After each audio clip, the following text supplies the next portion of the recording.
పంట రుణాలు మాఫీ చేసేందుకు మంత్రివర్గం ఆమోదం తెలిపింది. రుణమాఫీకి 2023 డిసెంబర్ 9 కట్ ఆఫ్ తేదీగా కేబినెట్ నిర్ణయించింది. వివరాలు మా ప్రతినిధి నగేష్ చారి ప్రత్యక్ష ప్రసారం ద్వారా అందిస్తారు.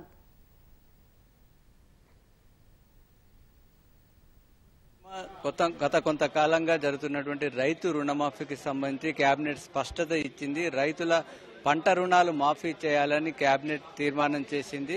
అంటే సుమారు గంట సేపటి నుంచి ముఖ్యమంత్రి రేవంత్ రెడ్డి అధ్యక్షతన సచివాలయంలో రాష్ట్ర మంత్రివర్గం సమావేశం కొనసాగుతుంది. ఆ సమావేశంలో ప్రధానంగా రైతు రుణమాఫీకి సంబంధించిన వివిధ అంశాలపైన చర్చ జరుగుతుంది. ఇప్పటికే ఆగస్టు 15వ తేదీ నాటికి ఖచ్చితంగా రైతు రుణమాఫీ చేస్తామని ముఖ్యమంత్రి పదే చెప్తున్నారు. కాంగ్రెస్ పార్టీ మేనిఫెస్టోలో కూడా ఇది విషయాన్ని ప్రధానంగా ప్రస్తావించిన నేపథ్యంలో గత కొన్ని రోజులుగా దీనిపైన కసరత్తు చేశారు. మహారాష్ట్ర, రాజస్థాన్ వంటి రాష్ట్రాల్లో కూడా దీనికి సంబంధించిన అధ్యయనం చేశారు. అయితే ఇప్పటికే ఆర్థికంగా రాష్ట్రం పూర్తి స్థాయిలో నిధులు లేకపోవడం, అదేవిధంగా ఆదాయం కూడా అంతంత మాత్రంగానే ఉన్న నేపథ్యంలో వాటికి సంబంధించి ఏ విధంగా చేయొచ్చనే సుదీర్ఘమైన కసరత్తు చేశారు. మొత్తం మీద కేబినెట్ రైతు రుణమాఫీని చేయాలని నిర్ణయం తీసుకుంది. దాని కట్ ఆఫ్ తేదీగా గత ఏడాది 2023 డిసెంబర్ తేదీని కట్ ఆఫ్ తేదీగా నిర్ణయిస్తూ కేబినెట్ ఆమోదం ముద్ర వేసింది.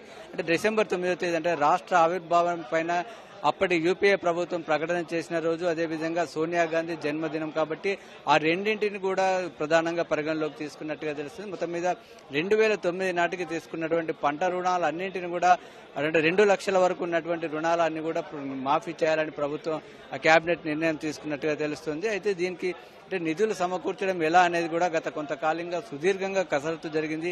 దీనికోసం ఒక ప్రత్యేకంగా కార్పొరేషన్ ఏర్పాటు చేయాలని గతంలో ప్రతిపాదన వచ్చింది. అయితే దాన్ని మాత్రం ఈ రోజు కార్పొరేషన్ మాత్రం ఏర్పాటు చేసే ఆలోచనలో లేనట్టుగా తెలుస్తుంది. తుది నిర్ణయం ప్రభుత్వమే నేరుగా వీటికి చేయనున్నట్టు. అయితే నిధుల సమీకరణ, ఎన్ని విడతల్లో దీన్ని ఏ విధంగా రుణమాఫీ చేస్తారనే విషయాలపైన మరింత స్పష్టత రావాల్సి ఉంది. కేబినెట్ సమావేశం ఇంకా కొనసాగుతుంది.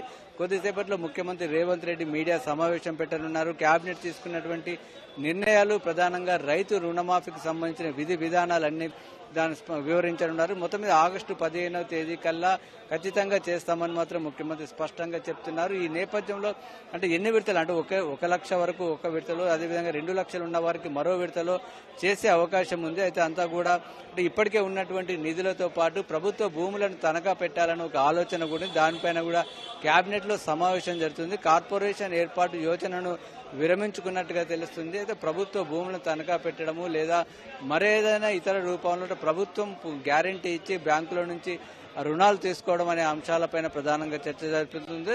దీనిపైన కూడా ఒక తుది నిర్ణయం తీసుకునే అవకాశం ఉంది. ప్రధానంగా ఈ రోజు రైతు రుణమాఫీకి సంబంధించి ప్రధాన ఎజెండాగా ఉంది. అయితే కొన్ని మిగతా అంశం కూడా త్వరలో ఐఏఎస్ అధికారుల బదిలీలు, అదేవిధంగా తెలంగాణ తల్లి రూపం, ఇలాంటి విషయాలు కూడా కేబినెట్ సహచరుల వారి మంత్రుల మధ్య ఒక చర్చ కూడా జరిగినట్టుగా తెలుస్తుంది. ప్రధానంగా రైతు రుణమాఫీకి సంబంధించి మాత్రం కేబినెట్ కీలక తీర్మానాలు చేసింది. అవన్నింటినీ కూడా మరి కాసేపట్లో ముఖ్యమంత్రి స్వయంగా వెల్లడించనున్నారు. నీలిమ.